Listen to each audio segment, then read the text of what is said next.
Oke, jadi setelah sebelumnya PT PAL mengungkap rencana penekanan frigate Merah Putih ketiga dan keempat pada tahun 2026 dengan kemampuan rudal yang lebih gacor, daya gempornya meningkat ya kan. Nah, kini muncul informasi menarik dari pengamat pertahanan kita Bapak Alman Helfas Ali mengenai rudalnya nih bos. Nah, jadi dalam unggahannya pada 19 Juni 2026 kemarin, beliau menyebut bahwa untuk batch kedua Arrowhead 140 Indonesia alias FMP 3 dan 4 kemungkinan akan muncul sebuah konsorsium perusahaan Eropa yang nantinya bertugas memasok berbagai sistem elektronik tempur guna mendukung penggunaan rudal pertahanan udara CAM atau CAMM buatan MBDA Inggris. Nah, mulai dari radar, Combat Management System atau CMS-nya, hingga berbagai perangkat elektronik lainnya, bos. Tentu saja ini memunculkan pertanyaan besar ya kan?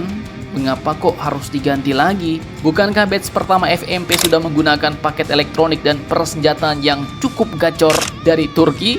Kalau diganti ya jadinya jeroannya gado-gado dong ya kan?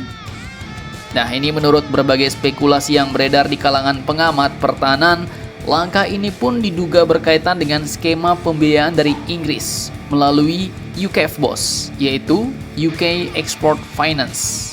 Jadi kalau Indonesia menggunakan fasilitas pembiayaan dari Inggris untuk melanjutkan proyek Arrowhead 140, maka sangat mungkin terdapat syarat agar sebagian dana tersebut kembali berputar ke industri pertahanan Inggris dan Eropa. Dan ini ya bukan sesuatu yang aneh bos. Perancis melakukannya, Korea Selatan, bahkan Turki juga melakukan hal yang sama. Apalagi pada Januari 2026 lalu, kalau kalian ingat video Mimin yang lalu, Inggris dan Indonesia juga pernah meluncurkan kerjasama besar bernama Maritime Partnership Program atau MPP yang nilainya mencapai miliaran pound sterling bos. Dan di dalamnya termasuklah paket FMP batch kedua. Nah, sekarang pertanyaannya, akan seperti apakah persenjataannya kalau jeroan FMP batch kedua pakai punya Eropa Inggris? Rudal seperti apa itu? CAM? Simak videonya sampai habis.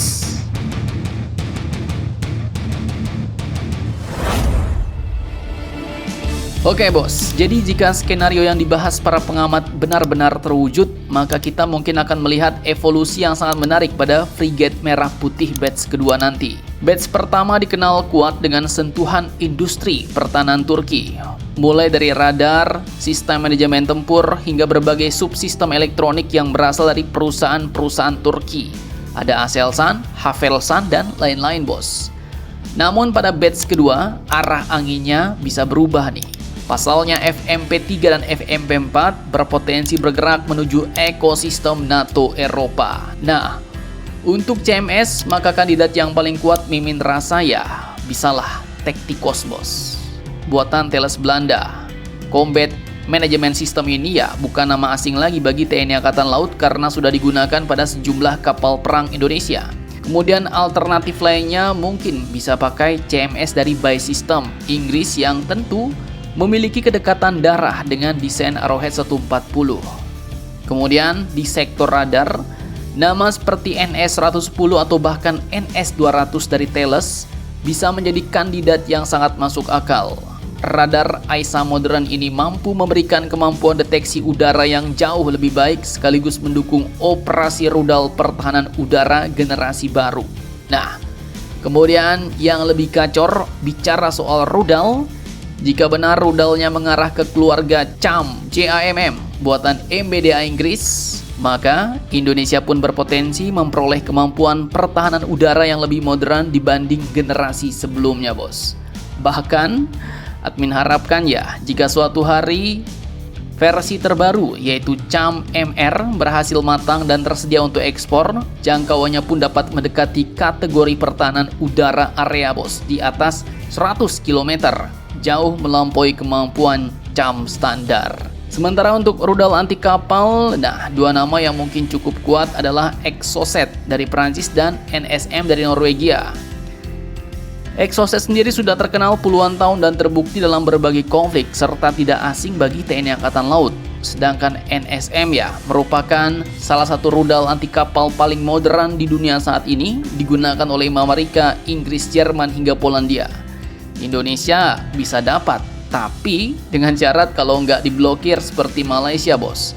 Kalau ikut diblokir ya wassalam, sayonara. Jadi mungkin ntar FMP Bat 1 dan 2 lambungnya sama, mesinnya sama, jumlah VLS-nya tetap 64 sel, namun sistem tempur, radar, dan rudalnya bisa berbeda-beda. Gado-gado, bos.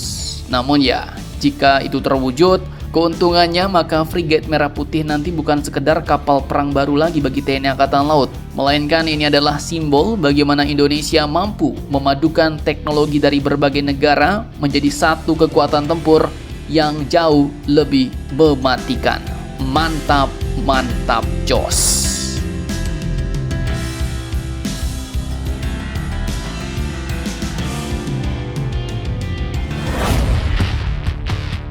Oke, lanjut kabar kedua. Baru-baru ini admin kutip dari postingan lembaga KRIS, bos. Ternyata Aselsan Indonesia telah mendatangi Kopsudnas, Komando Operasi Udara Nasional TNI Angkatan Udara, untuk memberikan pemaparan mengenai teknologi elektronik warfare canggih, sekaligus melaksanakan pelatihan penyegaran terhadap sistem Gergedan yang telah dioperasikan oleh Indonesia. Nah, sekilas sih Gergedan mungkin nggak terlihat garang seperti kapal perang atau pesawat tempur, ya kan? Tidak ada peluncur rudal raksasa, tidak ada meriam besar. Namun jangan salah, sistem buatan perusahaan pertahanan Turki Aselsan ini merupakan multi-role jammer sekaligus counter UAV system yang dirancang untuk mengganggu bahkan melumpuhkan komunikasi radio, jaringan seluler, data link, hingga frekuensi kendali drone musuh. Jadi ibaratnya jika drone ini adalah mata di langit dan radio adalah telinga pasukan musuh, maka Gergedan jammer ini bertugas membuat mata itu jadi rabun dan telinga itu pun mendadak tuli alias bengal, bos. Nah, ia adalah sistem peperangan elektronik yang dirancang untuk melakukan electronic attack terhadap komunikasi lawan. Dan berdasarkan spesifikasi resmi Aselsan yang telah admin ceki-ceki, Gergedan ini pun ternyata mampu melakukan jamming terhadap frekuensi VHF dan UHF hingga sebagian spektrum SHF. Sistem ini juga dapat mengganggu sinyal GNSS seperti GPS, command link drone, telemetri UAV, serta berbagai jenis komunikasi taktis yang digunakan di medan operasi modern. Inilah yang membuat Gergedan menjadi aset penting bagi Kopsudnas. Pasalnya, di era perang modern ini, kemenangan tak selalu ditentukan oleh siapa yang memiliki rudal paling banyak, tapi juga oleh siapa yang mampu mengendalikan spektrum elektromagnetik.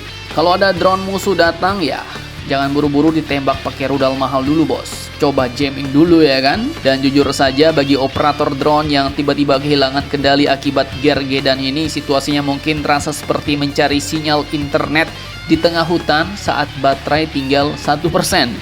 Bedanya ya, yang hilang bukan video joget-joget, melainkan kemampuan tempur drone tersebut dan nyemplung ke laut, bos. Itulah alasan mengapa peperangan elektronik ini menjadi salah satu garis depan pertahanan udara modern Indonesia. Mantap, mantap, jos. Nah, jadi bagaimana menurut kalian tentang dua berita tadi? Jangan lupa komentar, tetaplah kalian barbar, dan jangan santuy terus demi Indonesia tangguh. Salam Indomax, Indo Magazines.